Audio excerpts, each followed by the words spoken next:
وہ اوپر چڑھتا جا رہا تھا، جھاڑیاں، پتھر، گھاس، وہ ہر شے عبور کر رہا تھا۔ آنکھیں خشک تھیں۔ میں کسی کے خلاف کوئی کیس نہیں کرنے جا رہا۔ اس وقت میرا ملک کسی لڑائی کا متحمل نہیں ہو سکتا۔ میں نے آریانہ کے معاملے کو اللہ پہ چھوڑ دیا ہے۔ میں اس وقت صرف امن و امان کا سوچ رہا ہوں۔ آپ کے آنے کا شکریہ۔ اس نے ہاتھ اٹھا کے ذرا سا لہرایا، پھیکا سا مسکرایا اور وہ دونوں میاں بیوی پلٹ گئے، دروازہ کھولا اور اندر چلے گئے۔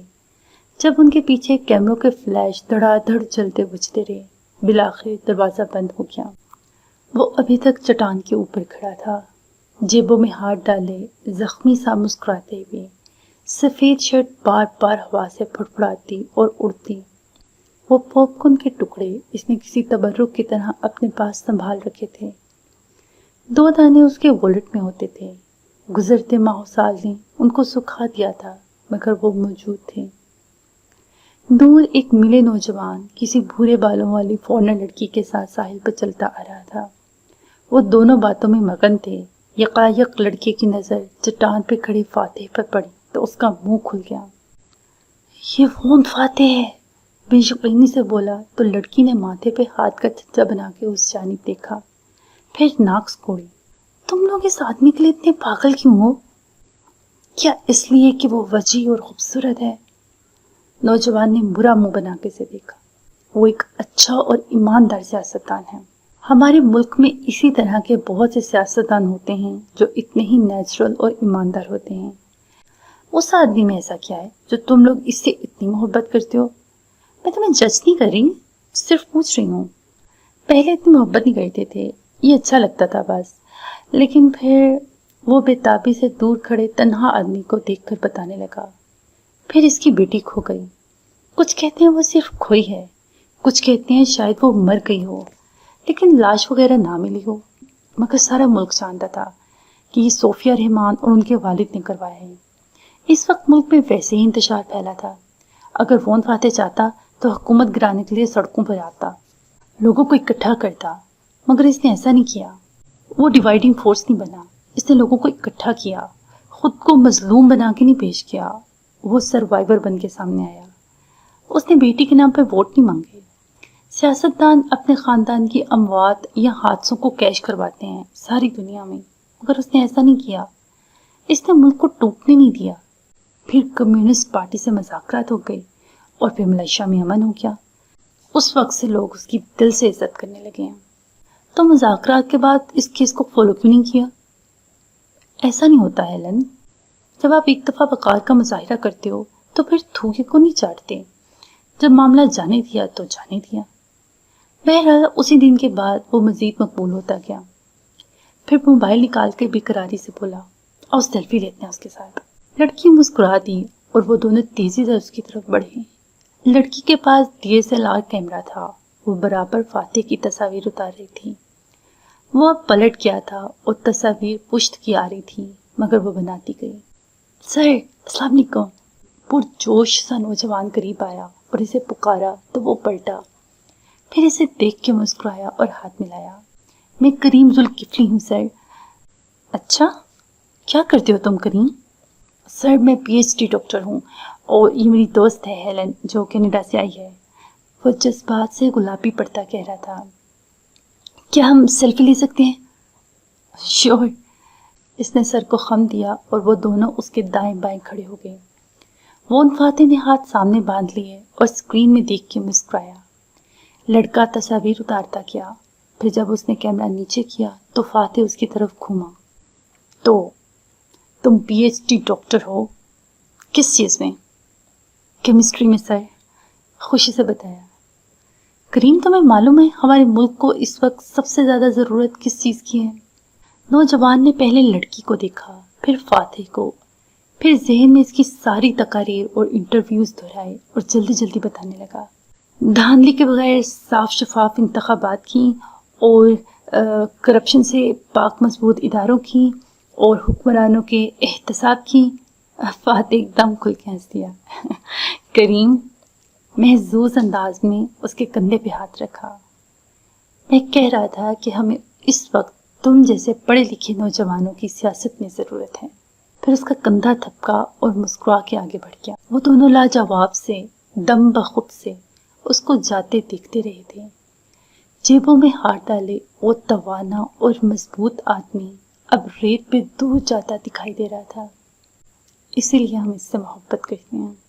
لڑکی نے نوجوان کو کہتے سنا تو سر کو جنبش دی۔ الفاظ ختم ہو گئے تھے۔ ساحل پہ چند سیاحوں نے اسے دیکھ لیا تھا اور اب وہ دوڑ دوڑ کے اس کے پاس آ رہے تھے۔ فاتح مسکرا کے تصاویر بنوانے رک گیا تھا۔ دوپہر کا سورج اب ڈھل رہا تھا۔ بوکیت چائنا چینی پہاڑی ایک اونچی پہاڑی تھی جو سیاحوں کا مسکن تھی۔ یہاں صدیوں پہلے چینی شہزادی یون سوفو کا محل ہوا کرتا تھا اور ایک کنواں بھی جو اس کے لیے سن باؤ نے کھدوایا تھا۔ شہزادی یون سوفو چینی بادشاہ کی بیٹی تھی جسے اس کے باپ نے کنیزوں اور خادماؤں کے ساتھ مل کر سلطان مرسل سے شادی کرنے بھیجا تھا۔ سلطان نے ان کے آتے ہی یہ پہاڑی اور اس کے محلات چینی لوگوں کے لیے مختص کر دیے تھے۔ شہزادی سلطان سے شادی کر کے ملکہ بن گئی، جبکہ اس کی کنیزوں اور باقی دستوں نے مقامی لوگوں سے شادی کی اور یہیں آباد ہو گئی۔ وہ کنواں وونگلی نے شہزادی کے لیے کھدوایا تھا۔ جب شہزادی سلطان سے شادی کے لیے آئی تو بادشاہ نے وونگلی کو بطور خاص چینی سے ملاقہ شہزادی کے ہمراہ روانہ کیا تھا۔ کنواں اب ایک سیاحتی مرکز تھا اور کہتے تھے کہ جو اس میں ایک دفعہ سکہ اچھالتا ہے وہ دوبارہ ملاقہ ضرور آتا ہے۔ تالیہ نے البتہ سکہ نہیں اچھالا تھا۔ وہ کنویں کے کنارے خاموش کھڑی تھی، گھٹنوں تک آتی فروک نما قمیص پہ منی کوٹ پہن رکھا تھا۔ ارد گرد سیاح گھوم پھر کے تصاویر اتار رہے تھے اور دوسری متبرک اشیاء دیکھ رہے تھے۔ تالیہ، ایڈم کی آواز پہ وہ پرسکون سی پلٹی۔ وہ سادہ سا ملے لڑکا سامنے کھڑا تھا، عام سی پینٹ شرٹ پہنے، چہرے پہ سفر کی تھکان، آنکھوں میں سنجیدگی۔ تالیہ سے عمر میں 4-5 سال چھوٹا ہی ہوگا۔ اسے اس پہ غصہ نہیں آیا، بس کندھے اچکا کے بولی، کیا چاہتے ہو؟ میرے پاس سکہ ہے، آپ کے پاس دوسرا ٹکڑا، آپ کیا چاہتی ہیں؟ تم مجھے سکہ دے دو، میں سرکار سے تمہیں بونس دلوا دوں گی۔ یعنی آپ واقعی رائل ملیشیا پولیس کی آفیسر تاشا ہیں؟ اس نے شک و شبہ سے آنکھوں کی پتلیاں سکوڑی۔ ہاں ایڈم، اور وون فاتح کی حفاظت کے ساتھ ساتھ مجھے اس خزانے کو بھی ڈھونڈنا ہے جس کی وجہ سے لوگ فاتح صاحب کے پیچھے پڑے ہیں۔ وہ پورے اعتماد تھی، لہجہ بھی نرم تھا۔ ایڈم کا یقین ڈاواڈول ہونے لگا۔ اور خزانہ کہاں جائے گا؟ سرکار کی امانت ہے تو ظاہر ہے سرکار کے پاس جائے گا، مگر خزانہ ڈھونڈنے پہ ہمیں انعام میں معاوضہ بھی ملے گا۔ تو مزید کوئی آفیسر کیوں نہیں ہے آپ کے ساتھ؟ تالیہ کے ماتھے پہ سلوٹ پڑی۔ وہ 2 قدم قریب آئی اور آنکھیں چھوٹی کر کے اسے دیکھا۔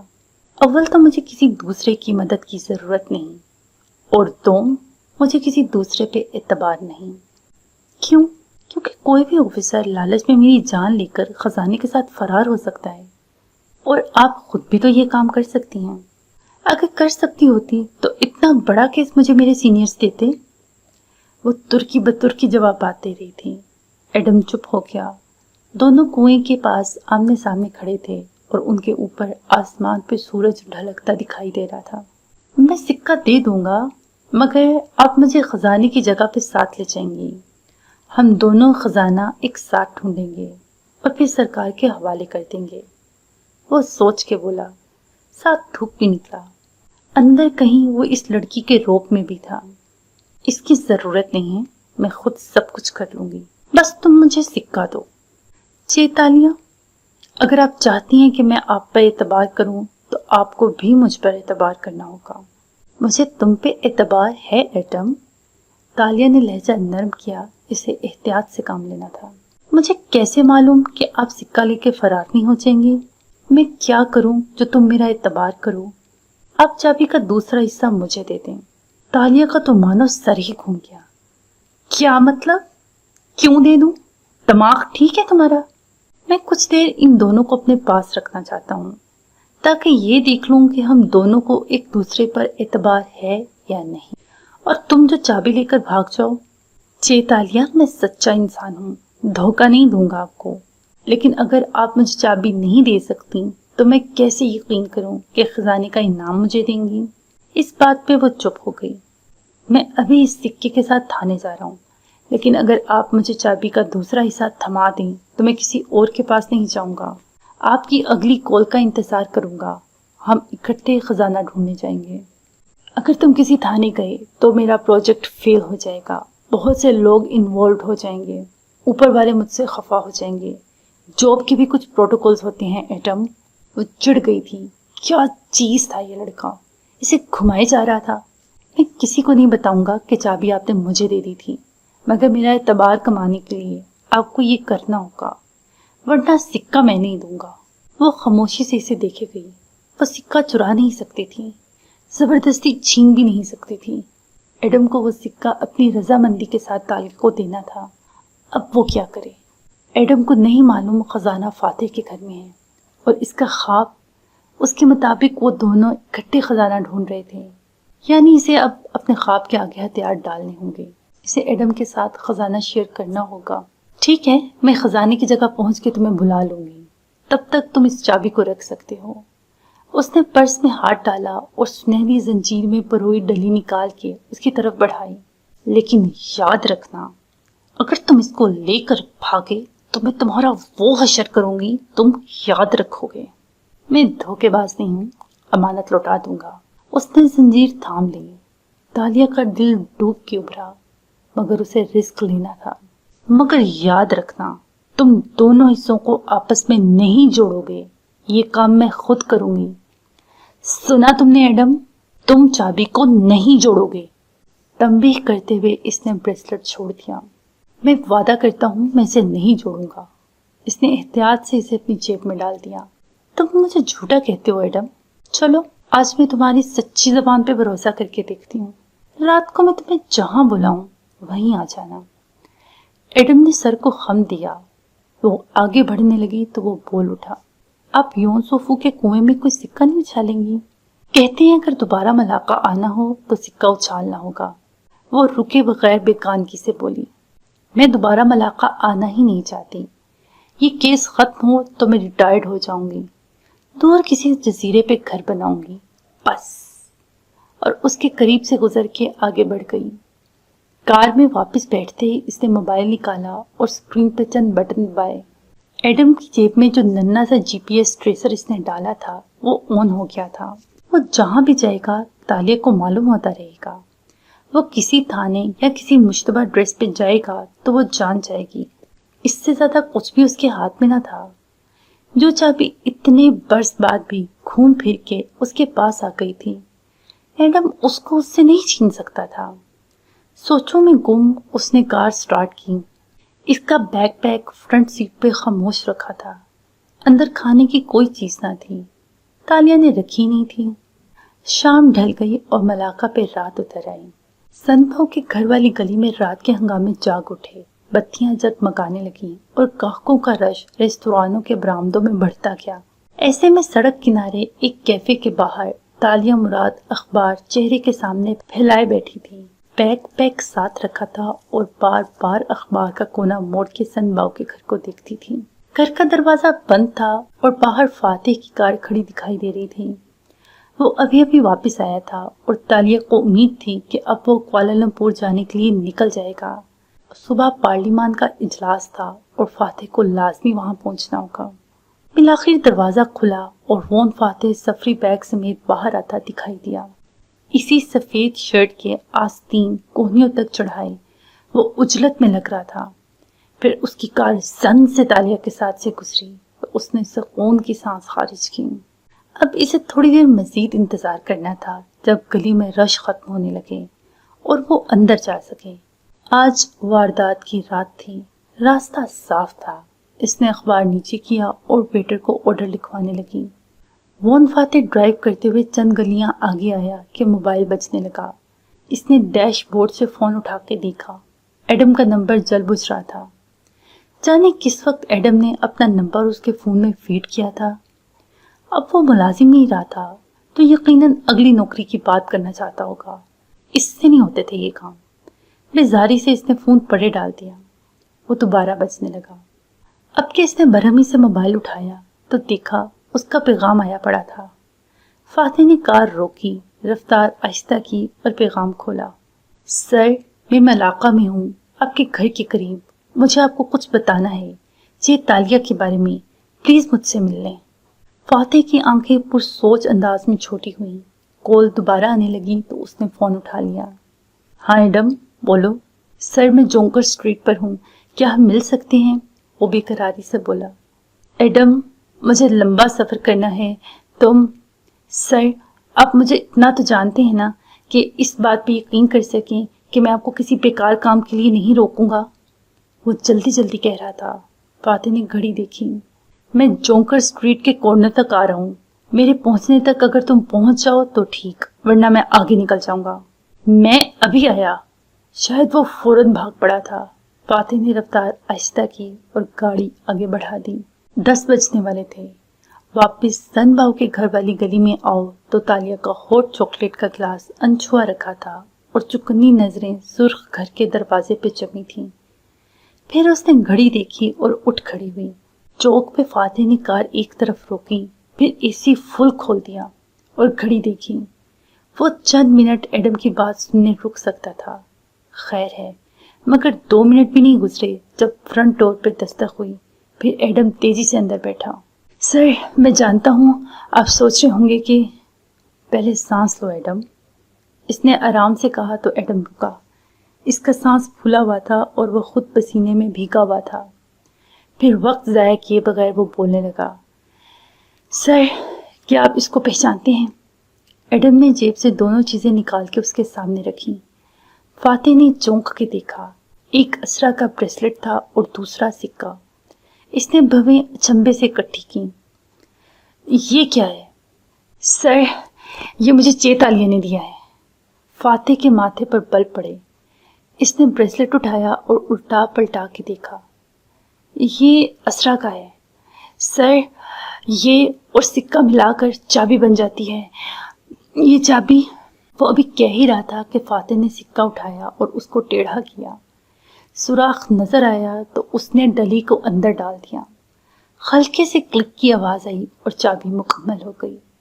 ایک لمحے کو وہ تیز چمکی اور پھر ٹھنڈی پڑ گئی. وہ لمحہ امر ہو گیا. نہیں سر یہ جوڑنی نہیں تھی. ایڈم فکر مند ہوا. چیتالیہ نے منع کیا تھا. مجھے مت بتاؤ مجھے کیا کرنا ہے. مجھے یہ بتاؤ یہ اس لڑکی کے پاس کیسے آیا. وہ بھویں بیچے اس چابی کو الٹ پلٹ کے دیکھ رہا تھا. اس پر ہندسے سے ابھر رہے تھے 1437. آپ چیتالیہ کو تاشا اسی لیے کہتے ہیں کہ یہ ان کا اصل نام ہے. کیا وہ کوئی پولیس آفیسر ہیں؟ اس نے بے چینی سے پوچھا. نہیں. وہ چونکا.